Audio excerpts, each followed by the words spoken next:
एक बार फिर से आप सभी का स्वागत है हमारे खास कार्यक्रम 2024 में। कार्यक्रम के इस अंश में हम बात करेंगे 24 के महामुकाबले की। 24 की टक्कर में कौन कितने पानी में है, मोदी हटाओ मुहिम में लगे इंडिया अलायंस का सपना कितना सच होता दिख रहा है, तीसरे टर्म के लिए पीएम मोदी इतने कॉन्फिडेंट क्यों हैं, इन तमाम सवालों का जवाब सामने आ चुका है। 2024 चुनाव के एक नहीं दो ओपिनियन पोल आ गए हैं। 15 दिन के अंदर 2 ऑल इंडिया सर्वे हो चुके हैं। आज हम आपको 2 सबसे लेटेस्ट सर्वे के हवाले से दिखाएंगे कि 24 में क्या होने जा रहा है। बड़ी बात यह निकल कर आ रही है कि दोनों ओपिनियन पोल का डायरेक्शन एक तरफ है। क्या है वो डायरेक्शन और कैसा है इस वक्त देश का मूड, उसी पर आज करेंगे चर्चा। लेकिन पहले आपको दोनों सर्वे के बारे में जानकारी दे देते हैं। देखिए, पहला जो ओपिनियन पोल है वो इंडिया टीवी सीएनएक्स ने किया। यह सर्वे मॉनसून सत्र से पहले किया गया है। दूसरा सर्वे ईटीजी रिसर्च ने किया। यह सर्वे मॉनसून सत्र के बाद किया गया है। दोनों सर्वे में यह पता चला है, यह बात निकलकर सामने आ रही है कि 24 में नरेंद्र मोदी की सत्ता में जबरदस्त वापसी हो सकती है, वो भी 300 प्लस सीटों के साथ। इंडिया टीवी सीएनएक्स सर्वे के मुताबिक एनडीए को 24 में 318 सीटें मिल सकती हैं, जबकि इंडिया अलायंस को पूरी ताकत झोंकने के बाद भी 175 सीटें ही मिल सकती हैं। 50 सीटें अन्य के खाते में जा सकती हैं। जो दूसरा सर्वे है ईटीजी रिसर्च का सर्वे, वो ये बता रहा है, उनका अनुमान ये है कि एनडीए को 311 सीटें मिल सकती हैं, इंडिया अलायंस को 175 सीटें मिल सकती हैं और अन्य को 57 सीटें मिल सकती हैं 2024 के महासमर में।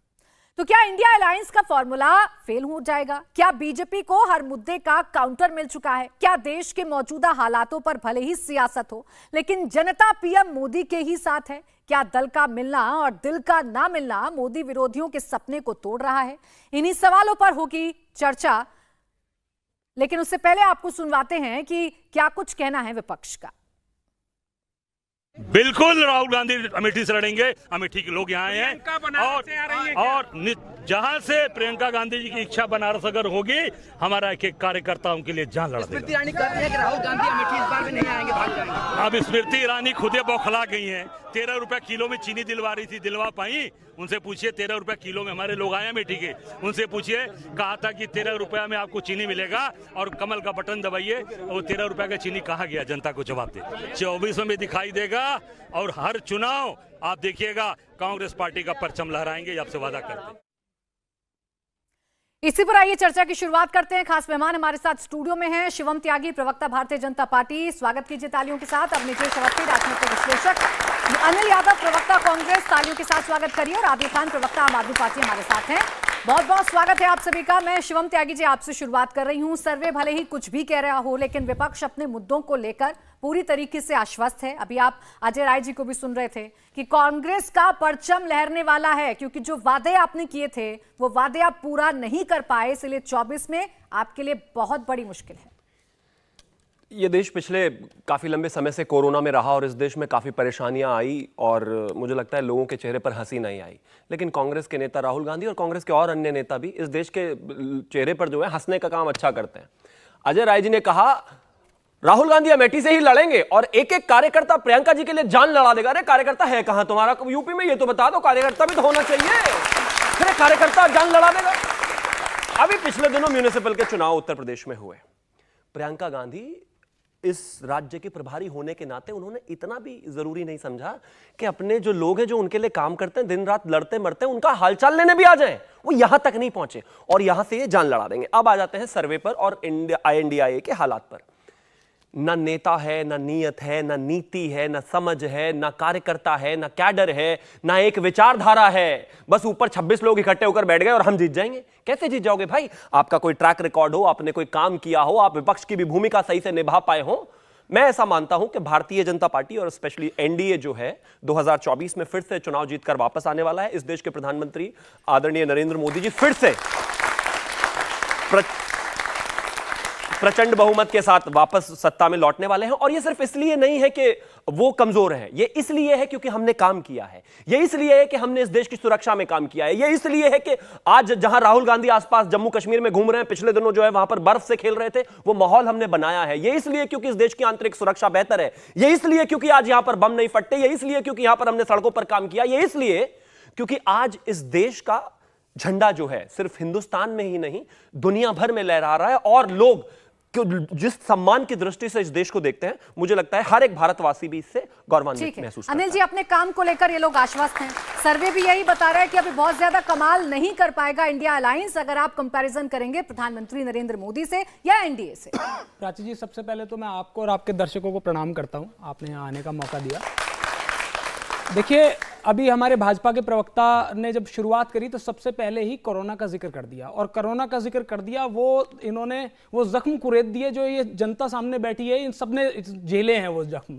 आपको बता दूं, ये वही समय था जब लाशें गंगा की नदी में तैर रही थी, जब यहां पर लोग ऑक्सीजन की कमी से मर रहे थे, और देश के प्रधानमंत्री क्या करवा रहे थे? थाली पिटवा रहे थे, थाली बजवा रहे थे। ये इनका विकास है, ये इनका काम है, जिसके बलबूते पे जिनके बलबूते पे वोट मांग रहे हैं। अब मैं सर्वे की बात कर लेता हूं।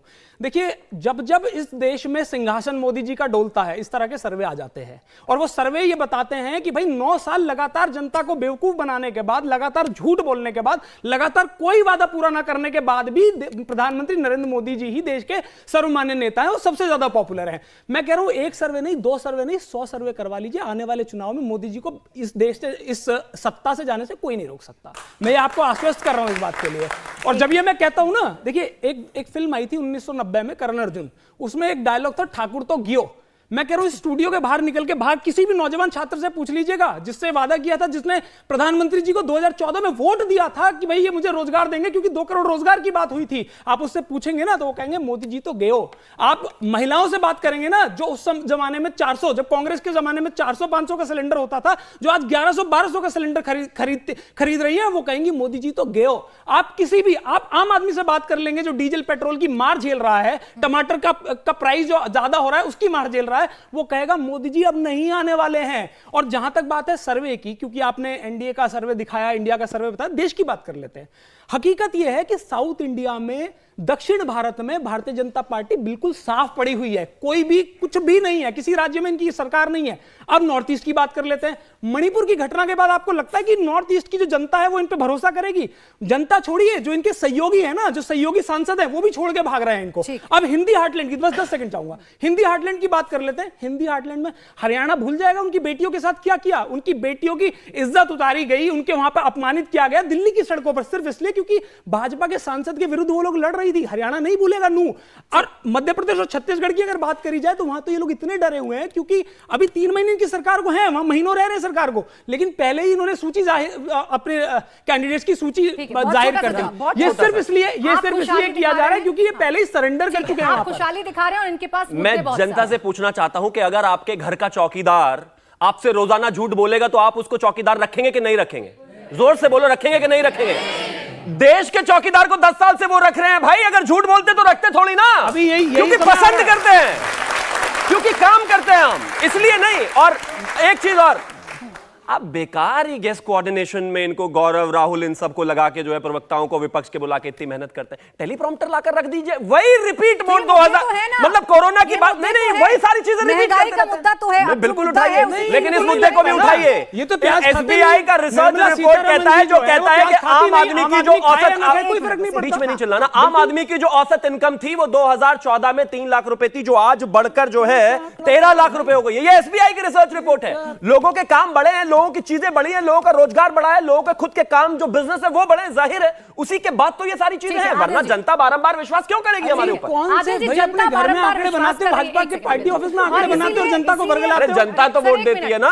शिवम जी, अनिल जी, इसीलिए मोदी को भी कॉन्फिडेंस है, एनडीए को भी कॉन्फिडेंस है। प्रधानमंत्री नरेंद्र मोदी दावा कर चुके हैं लाल किले की प्राचीर से कि फिर मैं झंडा लहराऊंगा अगली बार और अपनी सरकार की उपलब्धियां भी गिना, और जनता को भी कॉन्फिडेंस है। देखिए, अदम गोंडवी साहब का एक बड़ा मशहूर शेर है कि तुम्हारी फाइलों में गांव का मौसम गुलाबी है, मगर ये आंकड़े झूठे हैं, ये दावा किताबी है। प्रधानमंत्री जी लाल किले के प्राचीर से 3 चीजों पर प्रधानमंत्री जी ने जोर दिया। एक, उन्होंने भ्रष्टाचार की बात की, दूसरा परिवारवाद की बात की, और तीसरा तुष्टीकरण की बात की। भ्रष्टाचार में मैं कहता हूं कि आज की तारीख में दुनिया की सबसे भ्रष्ट कोई पार्टी है तो भारतीय जनता पार्टी है।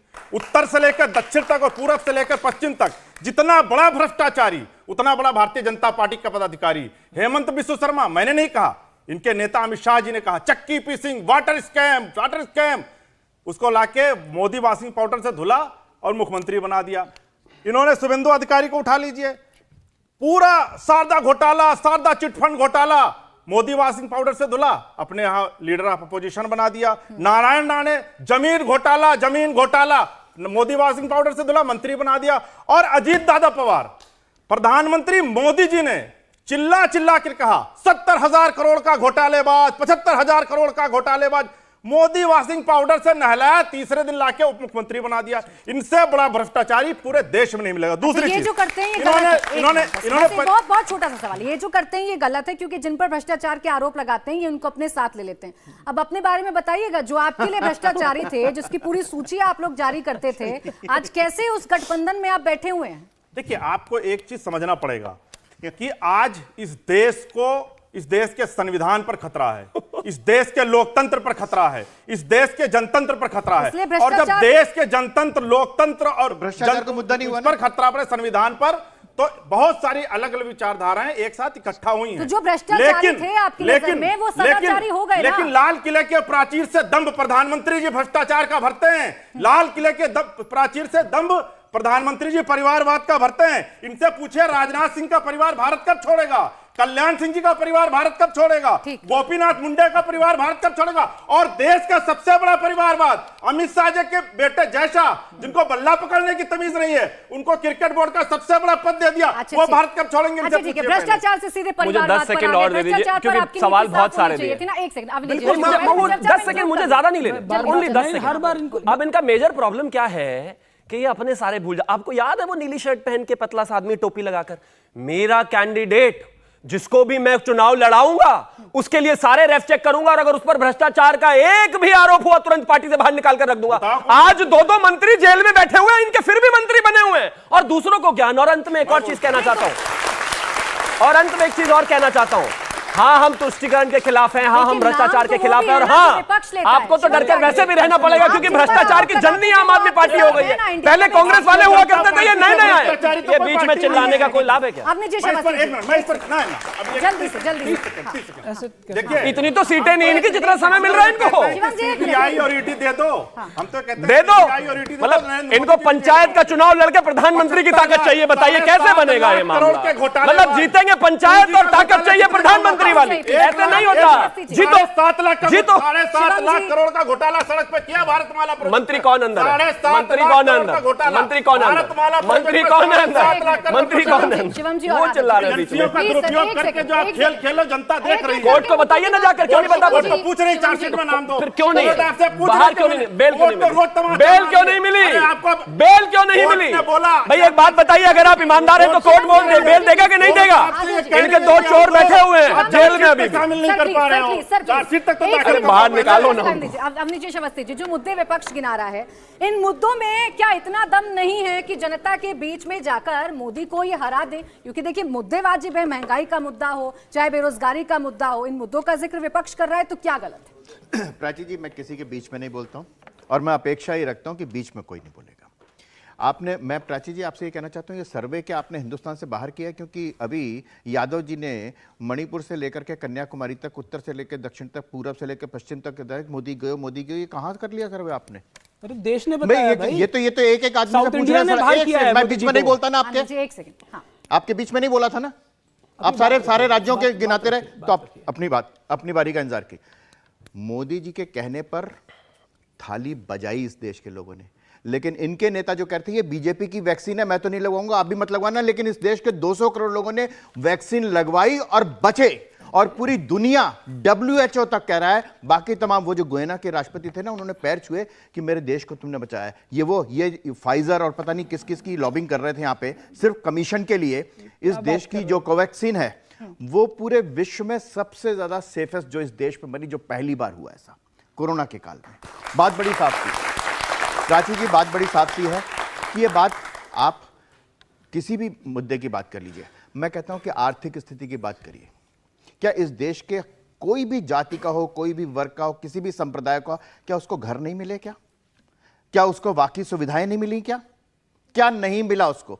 क्या ऐसा कहीं भी हुआ पूरे विश्व में? ऐसा हुआ कि पंक्चर लगाने वाला आज अगर उसकी जो आय है वो बढ़ गई, उसका बेटा अगर IAS बनता है, या उसका बेटा अगर डॉक्टर बनता है या जर्नलिस्ट बनता है, तो क्या उसको कुछ नहीं मिला? क्या इतने 70 सालों से वो तमाम लोग वही के वही, कितनी पुश्तों से वो बढ़ाईगिरी करते रहे, वो पंक्चर लगाते रहे, वो बाकी काम करते रहे, लेकिन उनका कहीं आगे नहीं हुआ। प्राची जी 10 सेकंड और मैं तमाम बात सुनिए। बात बड़ी साफ सी है। ये मुद्दे आप लगातार ये जो कह रहे थे 2014, 2017, 2019, 2022 और सबके साथ मिल ली है, ऐसा कोई नहीं है, नया अलायंस नहीं है कोई है, ये सब एक दूसरे के साथ ही रहे। इनमें से कोई ऐसा तो नहीं कि उसमें से छोड़ के आ गया हो, ऐसा नहीं है कोई भी। ये सबके साथ कांग्रेस के साथ मिलकर लड़ लिए, बाहर हो गए, बीएसपी आरएलडी के साथ मिलकर लड़ लिए, साफ हो गए। ये हकीकत है उत्तर प्रदेश की, ये हकीकत है इस देश की। उसका कारण क्या है?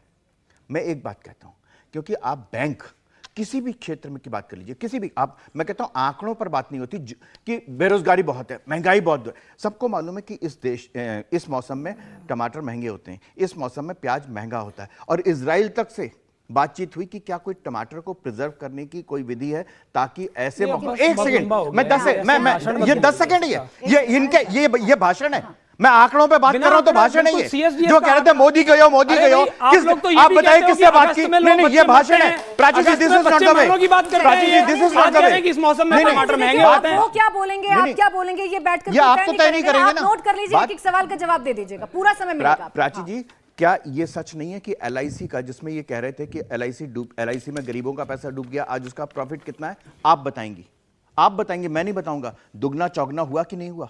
किसी आम आदमी का पैसा नहीं गया।